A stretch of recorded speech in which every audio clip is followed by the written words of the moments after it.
Everyone is talking about how easy coding has become with the use of AI.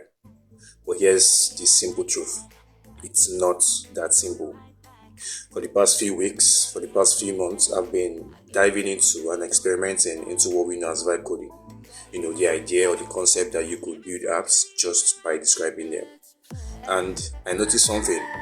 After the hype fades, you really start to understand or start to experience firsthand what nobody else is talking about: the good, the bad, and the limits attached to it. And so today, I'm going to be showing you in detail what AI can do and what it cannot do. I'm also going to be telling you and exposing you to the limits attached with what we know as vibe coding. The idea that we could use AI to build apps. So stay tuned to the end of this video. When I first heard the term vibe coding, I remember quite vividly, I wasn't really interested. It felt like one of those new buzzwords that comes out and everyone starts using all of a sudden. The idea that you could literally build apps without knowing how to code. I felt like it was just a hype. But then I decided to try it myself. And at first, to be really sincere, I was completely intrigued. I was amazed, at the speed, at the creativity, and the results that came from using vibe coding. It's completely blew my mind. That feeling of power that comes from executing, even while being a beginner, even while not knowing how to code, I experienced it firsthand. But over time, I realized something. To every strength, there is a weakness attached that most people don't talk about. And this was true with vibe coding. But before we talk about that, let's not get ahead of ourselves. Let's talk about, the strength. Let's talk about the effects, the positive effects vibe coding has had so far. At its best, vibe coding is freedom. True freedom. Come to think of it, for those of us who are quite versed, who are very good at vibe coding, we really can attest to this statement. Vibe coding at its best is total freedom, because it literally allows anyone, from a student, a designer, an entrepreneur, anyone you can literally think of, describe an idea, and they get to see the idea turned into working code. With tools like ChatGPT, along with the various language models quite available at this point, AI tools like Framer, extensions like Copilot, they help break the barrier between imagination and execution. And so you stop worrying about syntax, you stop worrying about code. For those who don't know how to code, it takes the stress away and it gives you the opportunity to think like a creator. For beginners, this is one of the best ways to learn really fast, because you get to see cause-effect relationship immediately. You could literally tell AI to help you build anything. It could be an app, it could be a product, and it does everything for you quite immediately, and you get to see results. Here's the first truth no one tells you. And the first truth is this: even with AI, you still need to be able to think like a developer. I've heard lots of people say that vibe coding eliminates the need for logic, and I don't think so. Vibe coding doesn't eliminate logic. All it does, it hides it behind convenience. And so the AI can help you write functions if you need help.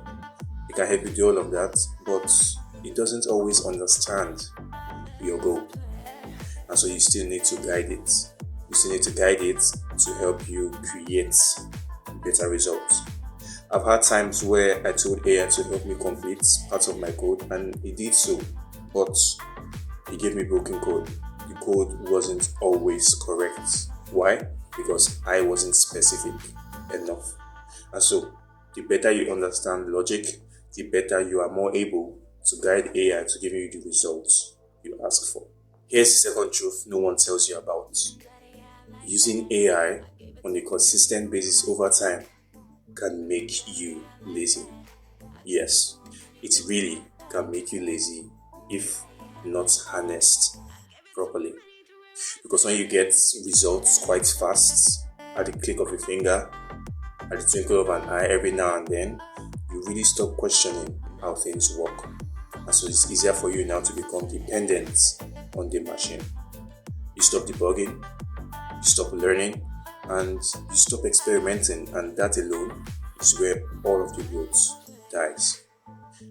I have quite a few developers who are very good at using AI, and one thing I've noticed is the fact that they do not depend solely on AI.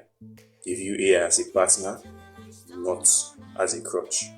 And so when they get success to questions they ask using AI, they don't just stop there. They question themselves. Why did this work? How did this work? And so by doing this, they remain sharp, regardless of the fact that they use AI. The third truth in which no one tells you is your results are only as good as your prompts. I'll take that again. Your results while using AI are only as good as your prompts. I've seen a lot of people say AI doesn't work, AI doesn't give you the results you want, but it isn't totally true. When I view closely, I get to see that most of their instructions were not specific enough. They were not detailed properly. They are quite vague. And so with vibe coding, your prompt is the superpower. You need to be able to describe the vibe, the features, and the logic clearly. Think of it as teaching the AI what you yourself want. And so the better you're able to lay down your prompts, the better you're able to craft your prompts and lay it down to AI, the better your results will be. And so prompt learning, or prompt crafting, as I would like to put it, is the new programming language. Because if you're able to build or craft perfect, well-detailed prompts, I assure you, using AI or using vibe coding will always be a pleasurable experience. It makes you unstoppable. Moving over to the fourth truth, and the fourth truth is this: not every AI tool currently available is perfectly suited for real-life projects. Whether you like it or not, this is something you need to come in terms with. Some of them are still experimental, which means you can only use them for experimental purposes. You might be able to use them to generate clean code for your project, which you can see at first, but you also notice that when put under pressure, they break. Tools like ChatGPT, along with a few other basic models, can be used at first to build out amazing prototypes, but you also notice that when it's time to scale using ChatGPT, or when it's time to build complex applications using these basic language models, they reach their limits, they break. And so many times and over, you have AI giving you outdated code, duplicated function as a result of this. And so it is very important to take note of this fact. I like to view coding as a self-driving car. While it is true that it is a self-driving car, we all know that it is wise on our part to not completely leave our hand totally and let the car drive by itself. We still need our hand near the wheel. And so do not trust the output you get from vibe coding. Do not trust the output blindly. Just like a self-driving car, you still need your hand near the wheel. So it is with vibe coding. There you have it.